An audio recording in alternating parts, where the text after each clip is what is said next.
Hello there, this is Africa Diary.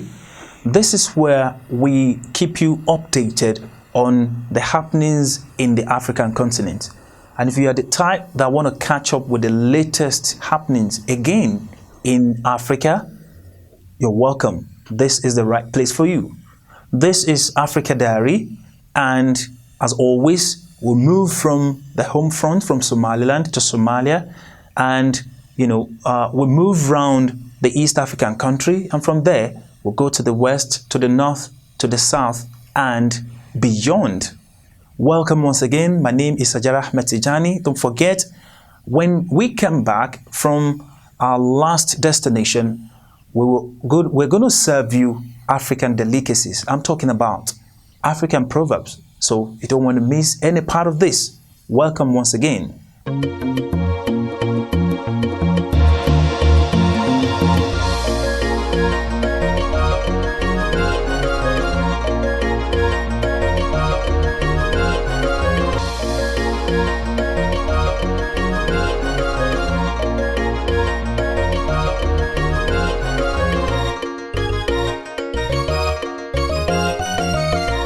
Welcome back. This is Africa Diary, in case you're just joining. And if you are, I bet you have not missed anything.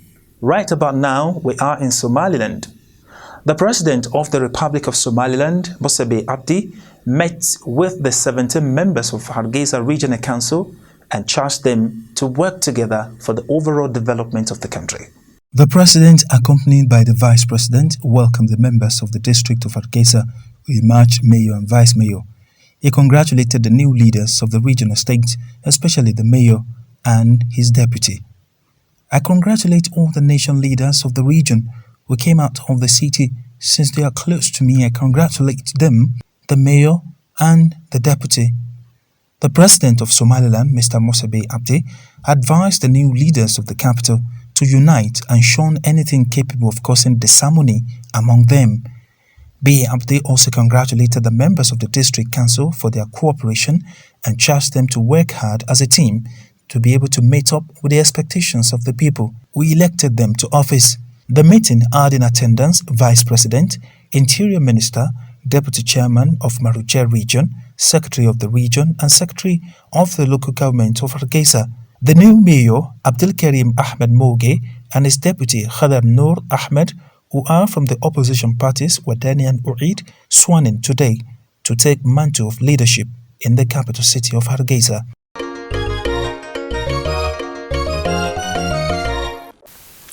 And still from Somaliland, it is no longer a news that Taiwan has a strong bilateral ties with Somaliland.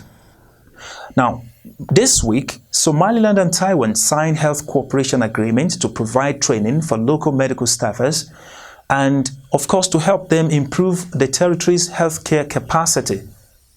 The Minister of Health Development of the Republic of Somaliland, His Excellency Omar Ahmed, spoke about the importance of health cooperation and said that it will go a long way in improving health services in the country.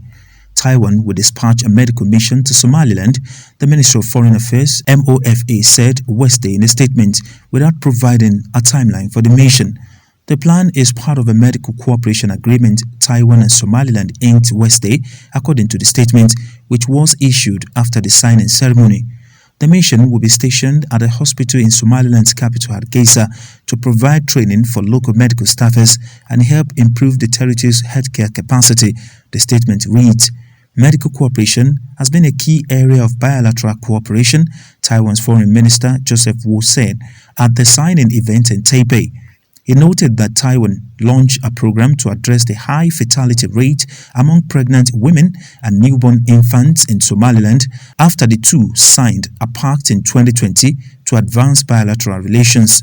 The agreement, unveiled last July, also involved the opening of representative offices on one another's territory and the appointment of envoys. Apart from government efforts, Taiwanese civil groups have also contributed to the ties with Somaliland, Wu said, referring to medical volunteers from the Taiwan Root Medical Peace Corps and aid provided by the TSMC Charity Foundation. The Turkish ambassador to Somalia, His Excellency Mehmet Yilmaz, has met with Hassan Sheikh Mahmoud, the former president of the Federal Republic of Somalia, to discuss political developments in the country. Sources revealed that the two countries discussed bilateral ties. It will be recalled that in March, Somali Prime Minister Mohamed Hussein Roble also received in his office the special envoy of the Foreign Minister of the State of Qatar for counter-terrorism and mediation of conflict resolution. They discussed strengthening ties between the two countries, the fight against terrorism and electoral issues in Somalia. The Qatari envoy also assured Somalia that his government will be neutral in the country's politics, but his government is committed to supporting the Somali people. This meeting came at a time Somalia is warming up for elections. Qatar has invested considerable effort into meddling in Somalia's internal politics and has boosted its own candidates in Somali elections. The two countries formally established diplomatic ties in 1970. Qatar supported and welcomed the outcome of the Somali National Reconciliation Conference held in Djibouti in September 2000. Furthermore, it supported reconciliation conferences held in both Khartoum and Djibouti to end the political and security crisis affecting Somalia.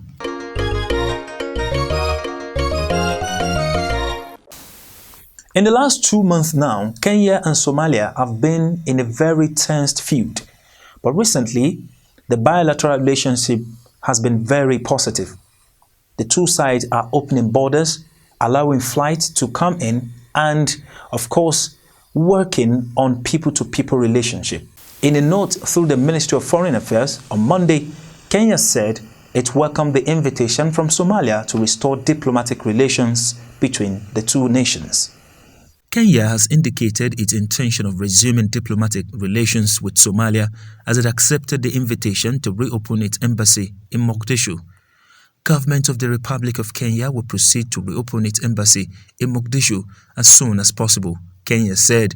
It further urged Somalia's ambassador to return to Nairobi and resume his duty. On Saturday, Somalia urged Kenya to reopen its embassy in Mogadishu, assuring that it will correspond by reopening its embassy in Nairobi. The Foreign Affairs Ministry presents its compliments to the Ministry of Foreign Affairs of the Republic of Kenya and has the honor to reiterate that the federal government of Somalia has announced to normalize the diplomatic relations between the two countries, according to a Somali Foreign Ministry statement. The resumption of full diplomatic relations will be a positive start to the commencement of bilateral discussions between the two nations. The note from Somalia reads, Kenya added that its Ministry of Foreign Affairs availed itself to renew the ties with the Ministry of Foreign Affairs and International Cooperation of the federal government of Somalia. Recently, Kenya reopened its airspace to flights originating from Somalia after suspension. Somalia, while welcoming the resumption of flights, affirmed its commitment to restore and accelerate diplomatic, trade and people-to-people relations for the prosperity of Somalia and Kenya. Ethiopian Prime Minister Abiy Ahmed boasts that his country will surprise the world that it can successfully hold a peaceful election next week. Now, you will wonder why that statement is coming from the the Nobel Prize winner Abiy Ahmed, the Prime Minister of Ethiopia. Maybe as a result of the pressure that is coming from international community on the northern Tigray region, the famine cases and humanitarian crisis that is still, accordingly, still going on in that region. Abiy told a crowd of tens of thousands of supporters at his first and last campaign rally on Wednesday that the whole world is saying we will fight, but we will show them differently. Just over a fifth of parliamentary constituencies are not voting due to logistical problems, low-level violence or due to the war in the northern region of Tigray, but many parties in Oromia, the nation's most populous region and the site of Wednesday's rally, are boycotting the polls, alleging government intimidation. Abiy rode a wave of optimism to become prime minister with a message of unity and reform after years of bloody anti-government demonstrations forced his predecessor to resign. But now the jails are filling up again, according to Amnesty, has documented tens of thousands of people held in military camps after freeing OJ's journalist when he came to power. Abiy's government has detained more than 20 in the past year. Ethiopia has also come under increasing international pressure amid mounting reports of atrocities in the conflict that broke out in Tigray in November between federal troops and the Tigray People's Liberation Front (TPLF), the region's then ruling party. Both Ethiopian and Eritrean troops who entered Tigray to support the government are accused of abuses that include gang rapes and mass killings of civilians.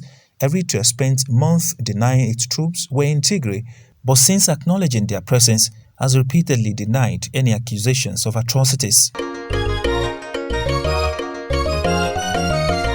Now to Uganda, security officials in the Ugandan capital Kampala have detained several people who had gathered at a bar in violation of a nightly coronavirus curfew.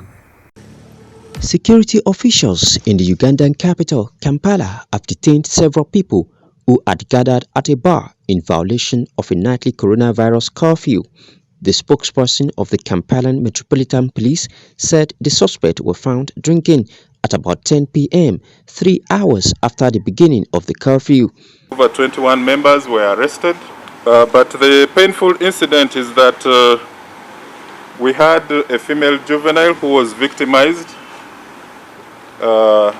being one of those members of the public who were recruited and were being groomed into these sex parties. We are going to put emphasis on ensuring that all those sectors that are still under the lockdown remain under the lockdown, places like bars, open air markets, all these other sectors that are still under the lockdown.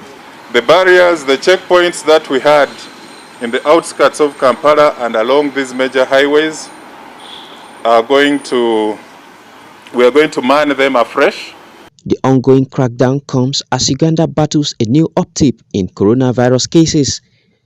Amid the rising cases, President Yoweri Museveni announced a partial lockdown last Sunday, closing schools and restricting travels between districts. Moja ya usiku, there will be a curfew throughout the whole of Uganda. Recently, Uganda has reported over 1,000 new cases of COVID-19 per day, which are among the nation's highest figures. Uganda is dealing with variants of coronavirus that were first identified in India, the United Kingdom, South Africa, in addition to the one first recorded in China. There are concerns that if cases keep rising at this rate, health facilities may run out of critical resources such as oxygen. Over 750,000 people have been vaccinated in Uganda so far.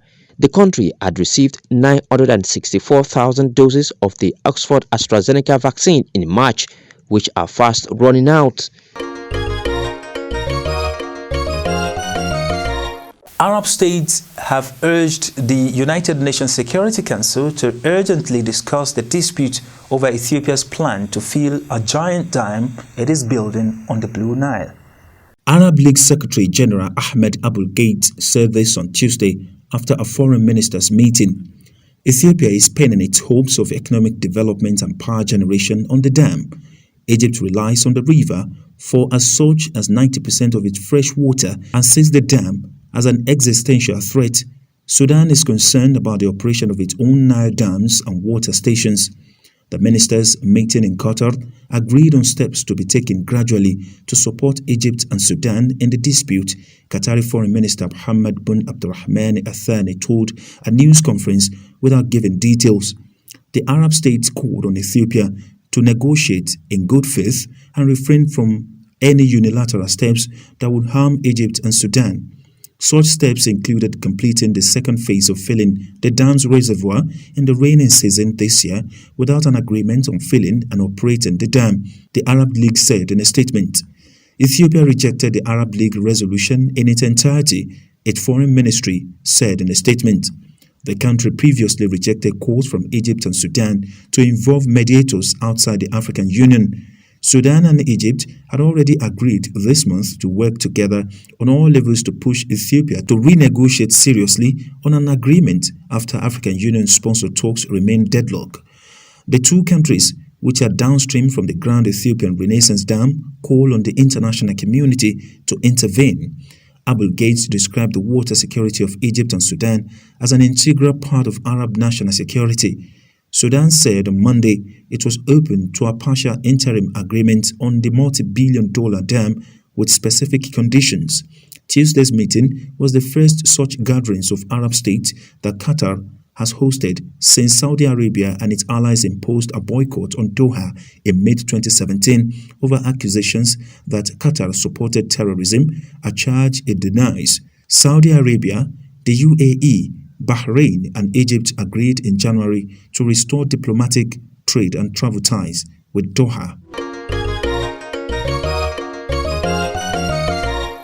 President Cyril Ramaphosa of South Africa has expressed his happiness about the promise made by nations at the G7 meeting in Britain to donate at least 1 billion coronavirus vaccines to countries around the world. It is a pledge and we must accept it for what it is.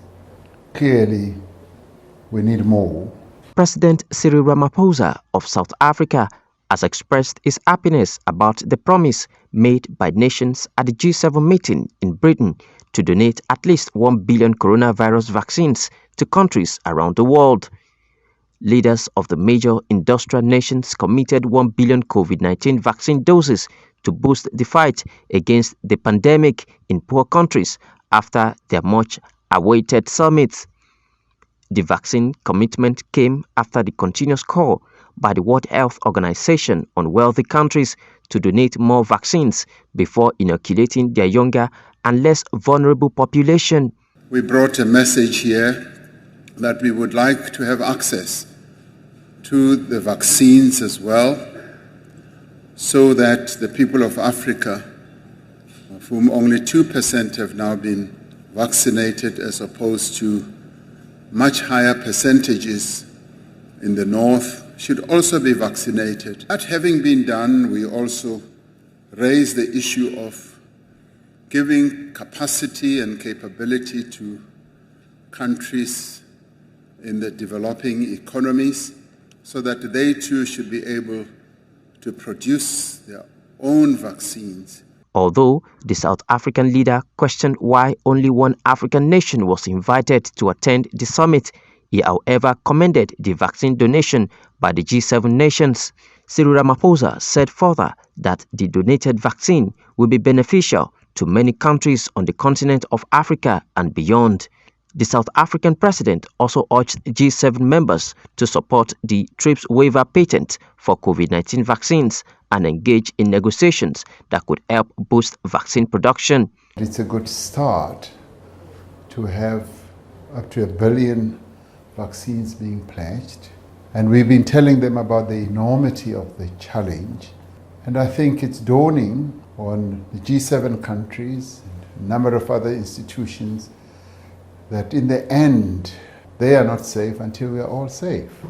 And to do so, we've got to do much more than what they have promised to do. There should be a waiver of the TRIPS measure to allow the manufacturing of vaccines to take place in various other parts of the world.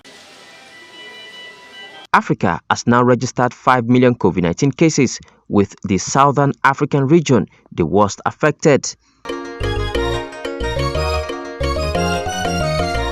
Zambian President Ajara Tijani collapsed during the country's televised official annual ceremony for the National Defense Forces Day, which was immediately interrupted following the incident. It was reported that the president fainted from long-standing and stress, which made him to feel dizzy. Although the president suffers from the rare disease achalasia, the condition affects the esophagus and causes hypoglycemic attacks, The 64-year-old head of state, Lungu, who is running for re-election in August, had previously taken ill and been hospitalized in 2015. Sunday afternoon apparently saw Lungu experience a sudden dizzy spell.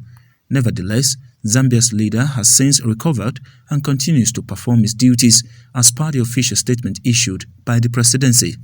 Ajara Lungu first took office in 2015 and was maintaining his powerful position in a disputed election the year after. His official bid to partake in this year's presidential race has been met with controversy. The main opposition figure, Hakainde Hichilema of the United Party for National Development (UNPD), will once again be his opponent. Zambia, which has enjoyed relative stability since its first multi-party election in 1991, will vote on 12 August in presidential and parliamentary elections. The small, landlocked southern African country of 17 million people is in deep financial trouble and officially in default. Its external debt is estimated at nearly 10 billion euros, half of which is held by private creditors. This debt issue and the economic difficulties that plague the country are expected to dominate the upcoming elections. And from West Africa, the United Nations 15-member Security Council has called for free and fair election to go ahead in Mali without the participation of its current leaders. The new transitional prime minister in Mali, Chaguel Kokala Maiga, assembled his government for the first time on Sunday. The meeting was to set a priorities for the West African nation. In example, the improvement of security, political and institutional reforms, plus the organization of highly anticipated credible elections to return civilians to power in February 2022. It takes office at a time when the country has been caught up in a jihadist turmoil and violence of all kinds for years. The security crisis goes hand in hand with serious political and social crisis. The Malian Prime Minister addressed his government. We will consider the creation of a single independent electoral management body universally requested by the political class and civil society. Legal proceedings following the killings and abuses against the victims of the event of July 2020 will also be initiated. Prime Minister Maiga also recognized just how critical a serious undertaking the moves of the military-dominated interim government will be over the next 8 months in order to salvage Mali's democracy after 2 coups d'etat in 9 months, both spearheaded by Colonel Assimi Goïta. The military strongman who appointed the Prime Minister to his position and himself now the interim president of Mali. We are in a race against time. Malians are watching us and are counting on the success of his transition, which for many of them seems to be the last chance to save the nation, he said at the opening of the Council of Ministers. And these amid the country's ongoing challenges of jihadist insurgency plus social and health issues. The Council of Ministers was the first significant meeting of the Prime Minister since President Emmanuel Macron's announcement on Thursday that Barkhane, the French operation in the Sahel, will be ended in favor of an international alliance. The Prime Minister and the transitional president have not yet spoken publicly about this decision. Thank you very much for being part of the show from the beginning till this point. This is where we draw the curtain on update of what happened in Africa. But before we go, as always, we'll give you African delicacy. I'm talking about proverb. Don't go nowhere.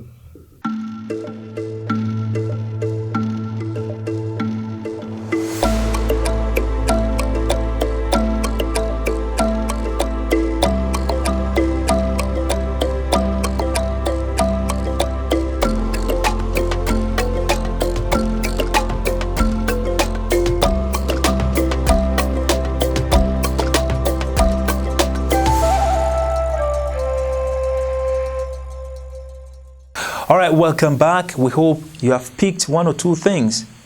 African proverbs are so fantastic. They are rich.